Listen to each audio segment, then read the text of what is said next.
Go. So what I've got here are a whole bunch of leftover strips. So this is, again, like a really fun way to use your pre-cuts because it's all done with 2.5-inch strips. But I've got 2.5-inch strips of all of my rainbow colors, and I laid them out in that rainbow And did order. You say to yourself over and over again, Roy G. Biv? Roy G. Biv, yes. Roy G. Biv. Yes, there's a song from one of the cartoons that my kids used to always watch that was in my head the entire time I was doing this. And it helped me to make sure. Did I get it? Mm-hmm. Almost. Yeah. There we go. There you go. There we have it.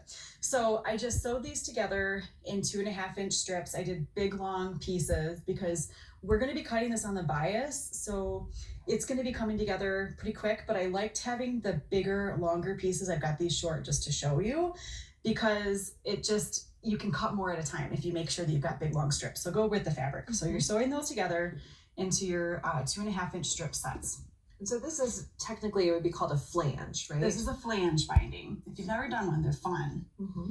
So you end up with a strip set like this, and then you need to cut that at a 45-degree angle. So I find a 45-degree line on my ruler, and I'm going to show kind of come from the bottom here because that's where our angle's at. You're just lining up your 45-degree line on one of your straight edges, cut, and you may find that you've got to adjust your ruler up to continue the cut. And in that case, I'm looking at my straight edge here. Mm-hmm. Then you've got your two pieces. Nice. So we need 2 different fabrics. You're going to have just a solid and a colorful one. My solid here is 1.25 inches. And then I'm going to cut my beautiful flange 1 3/4. I like kind of a skinny binding myself. So this ends up becoming maybe like 2.25-ish. And that's what I like for mine. So I'm just going to cut really carefully, and then I'm just going to adjust my ruler up, and I'm following that 45 cut edge. And we'll go the rest of the way, just like that. So there's one strip, and you're just going to keep working across your strip set. And we're going to do 2 here because I want to be able to show you how you can miter these so that you end up with that beautiful miter all the way around the edges. So just like this, we'll slide. I don't know that I've seen a flange on your other quilts. This is the first time I've seen you put a flange on it. So I'll tell you the honest answer for that. I love flange bindings, but it takes extra time. And so much of the time when we're getting ready, I'm running late.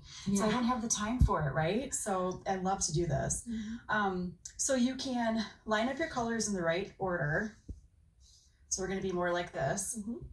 But we've got a funny edge there. So I'm going to do it this way, even though it's not quite our color order, just to show you how to get the perfect miter. So I've got them facing the right direction, and I'm going to line these up, but you need your 1/4 inch seam allowance. So when you do this, you're going to have a 1/4 inch of each color kind of hanging off the edge. You can measure this. I'm going to eyeball, and you're going to stitch right down that intersection. Yeah, the flanges, they add a dimensionality to the outside edge that's always really interesting. And of course, you did this before you quilted. Sometimes I've seen where it's added after the quilting. Oh, really? I like this because it's a quick way to add your binding.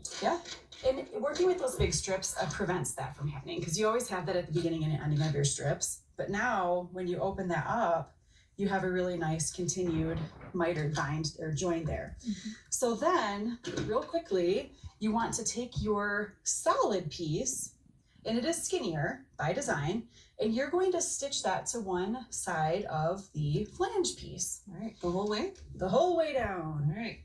So the flange, the part that you want to see is that little peaky part in the binding, is the wider of the 2 strips.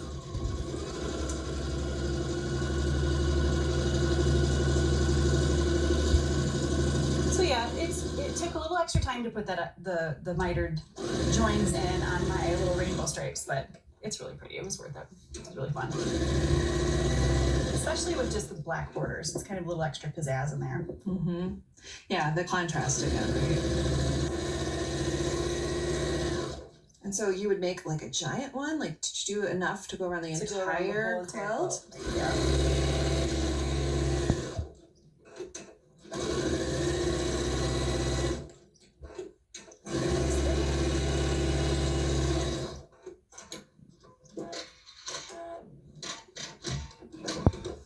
Okay, so once you've got that, you are going to press the seam allowance to the darker fabric because it's going to create a little lip.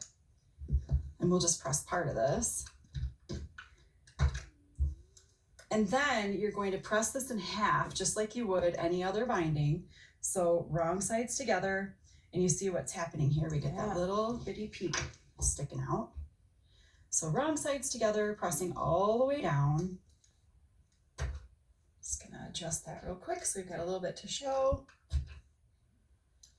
So by pressing over the seam allowance, you get that nice little lip sticking up. So really easy. So on one side we've got this, here's the other. So to attach, I like to work from the back. And you're going to put it with the flange showing like this to stitch to the back. And then when you roll it over toward the front, you just get a little peep of it. You get that little peep. So I come right in, I press it really well, and I use my, edge joining or stitch in the ditch foot to go right inside of that little lip. Yeah, very dramatic. Yeah. Nice.